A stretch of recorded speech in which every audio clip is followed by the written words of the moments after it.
Hello and welcome back to another Toronto video. In today's one, we're looking at the brand new Timothy comic books that are coming out in April. And I have to say that overall for this month, it seems like it's going to be a pretty interesting month with this month. Mainly having a lot of collections, which I think is quite interesting. And some of them are good, some of them they're there. And then also got some new stuff with like Samuel Adventures, Nightwatch, ongoing series. So yeah, let's get into this one. Let's go! Okay, so on April 2nd, we got the Timothy, the RW Collection, Volume 17. Now, this one will be collecting some of the stuff from the Armageddon game stuff, and this one will be about $60, about, I want to say like 408 pages, and this issue will be, or this book will be collecting issue 133 to 137 from the first ongoing series, the Alliance issue 1 through 5, and also the Armageddon game issue 1 through 6. It won't be collecting the full Armageddon game stuff, and the rest of the Armageddon game stuff will be collected in this volume 18. So yeah, and either way, this works out a lot cheaper, like collecting the Armageddon game stuff in chronological order this way, than actually doing it through the Armageddon game book itself. So yeah, so if you want to pick that up, that'll be coming out on April 2nd. So yeah. Okay, and then moving over to April 9th, we've got the Timothy, the Nightwatch issue number 7.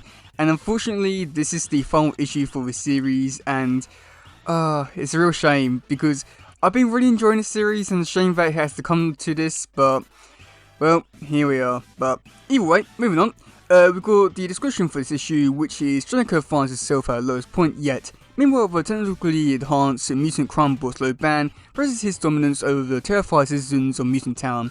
Can Nightwatch find a way to pull herself together and discover a new strategy to take down a seemingly unstoppable threat?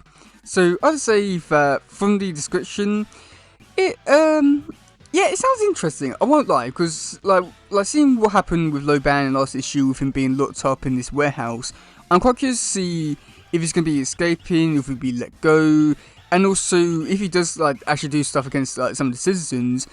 Like, I want to know like how much we'll be doing, and also if we'll be stopped or anything like that, because there's only one issue left, so I'm quite curious about that, and maybe we could begin some sort of like cliffhanger maybe. But if that's the case, we'll actually get it resolved. I guess we'll find out. But this one, it could be an interesting one, depending on what happens in it, but we'll wait and see about that. Okay, then going over to April 16th, we got the Timothy, the RW ongoing series, Volume 2, issue number 8.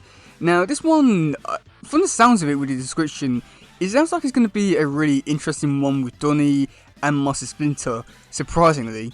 So, for the description for this issue, it is Donnie on the edge. Once the most reliable and risk-averse of a TMNT, Donatello's mind is spinning out of control, following the violent stay in captivity. Fortunately, his brothers are there to protect him from the army of Foot Clan ninjas, bent on destroying them all. But how can the Ninja Turtles save Donatello from the voice of their dead Master Splinter that Donnie insists he's hearing in his head? So yeah, so I have to say that with that description, it sounds really interesting and intriguing with what they could be doing with Donnie in this issue and the voice of Master Splinter. I mean, I doubt it's actually going to be Master Splinter, because if he's going to be telling him to do like some weird stuff or like bad stuff, like maybe like Father Turtles or something like that, then I don't think it'll be Master Splinter. But at the same time, I wouldn't be too surprised if like maybe the Foot had something to do with it. Maybe like Cryos do like using black magic or some sort of mind control or something like that. Then this could be like a really interesting issue, but it depends on what they do with the Master Splinter stuff. But either way, that is very intriguing. So yeah, wow. Okay, and then also on April 16th, we got the Timothy, the 12 Power Pack, Volume 2, trade paperback. Now this one will just be a book that will be collecting a few issues from different, like a few different versions of the Turtles.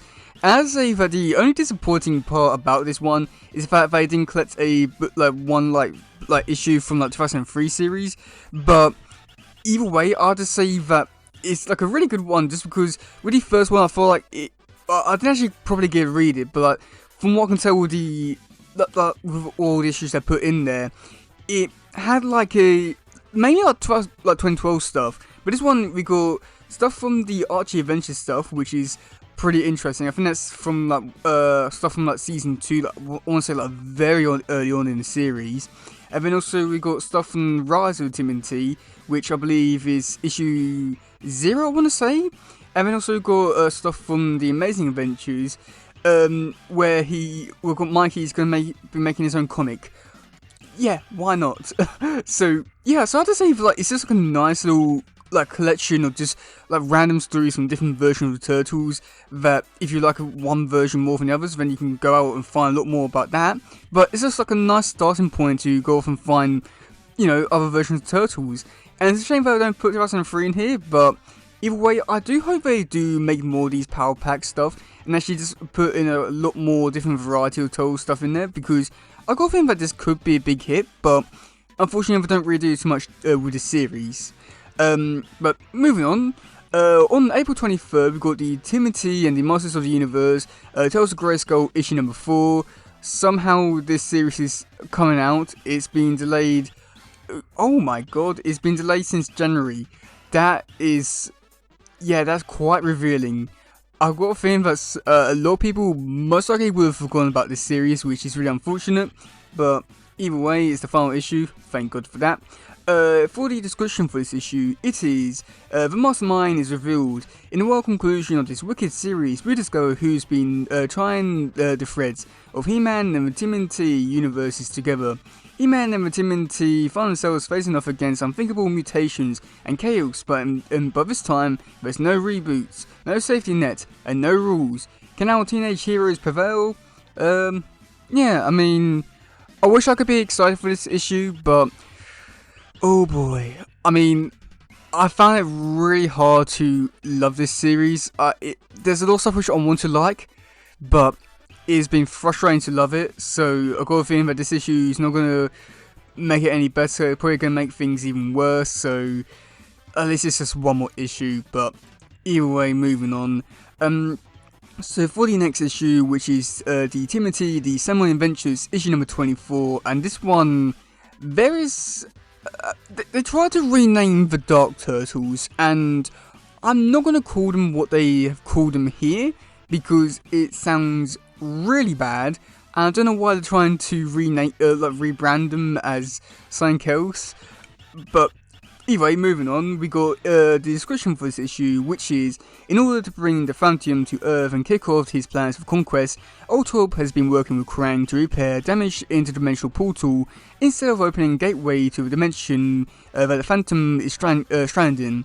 The efforts cause a wibble-wobble in space-time continuum, something that not only returns to Krang one of Evil Ultron's most prized possessions, but also delivers 3 evil Dark Turtles to New York City. I guess we all know who the heroes in the Hard Shell will be facing off against this month. So I have to say that overall for this issue, it's really great to see the Dark Turtles returning. I don't know why they were trying to rebrand them to be something else. I don't think it's as good as a name as they are hoping it will be, and it's but it's really great to see the Dark Turtles returning, and also Krang has a really great suit. And again, with the series, it's just amazing with what they've been doing. I can't wait to see where it goes next with all the wacky shit they do here. And then on April 30th, we got the Timothy, the Archie Adventures Compendium Volume 1. And this one, I feel like is something which I feel like fans have been looking forward to for an extremely long time. Now, this one will be about $100, nearly 800 pages, and we'll be collecting the first 3 issues from Volume 1. And then from Volume 2, we'll be collecting issue 1 through 17. And then also some other like short stories, like Xenomillion Year to Birth, The Night Monster Rex, Metamorphosis, I've forgotten Timothy Adventure, Origins of the Species, Yo Ho Ho in a Bottle of Mutagen, Doomsday Hassle in a Brain Shell Castle, and Red Cells in the Sunset. So, I feel like if you like the Archie stuff, this might be a good book for you to pick up and reread those decent stories. It would be interesting to see what other story or issues they do include in the next book, because some issues for the next one, they haven't been reprinted in a while. By that, they've never been reprinted, so it's going to be quite interesting. But anyway, this actually sounds like a really great thing, and let's hope they reprint some more stuff. And then for the last thing, which will be coming out on April 30th, we've got the Timothy, the Last Ronin 2 Re-Evolution, issue number 5, and this is the final issue for this series, and this one could be an interesting one, but I'm skeptical about it because of how they've been handling the series so far. So for the description for this issue, it is the second installment in the legendary Last Ronin saga comes to a fiery and climatic conclusion. The streets of New York have erupted in an all-out war, and no one is safe. Tessie, April, Odin, Yi, Mojo, and Uno are all in the crosshair. Will everyone make it out alive? The face in the hands of legendary writer Kevin Tom Walls as goes and close on this chapter of The Last Ronin. So I'd say that overall for the description for this one is very basic, is what you would expect, but at the same time, with how much they haven't really done anything with the actual story itself, I have no idea what is actually going to be happening in this issue in terms of story, villains, or anything like that. So yeah, we'll wait and see about that. But yeah, I'd say that overall for this month is a very interesting month with a lot of jam-packed stuff, which is really nice to see, and a lot of collections, which some of them are good, some of them are okay, I want to say. But either way, it's a decent selection of stuff. But yeah, let me know in the comment section below which issue you're looking forward to the most. And that's game for today, guys. If some, please share this scrubbing on stuff. Goodbye, yo, bye.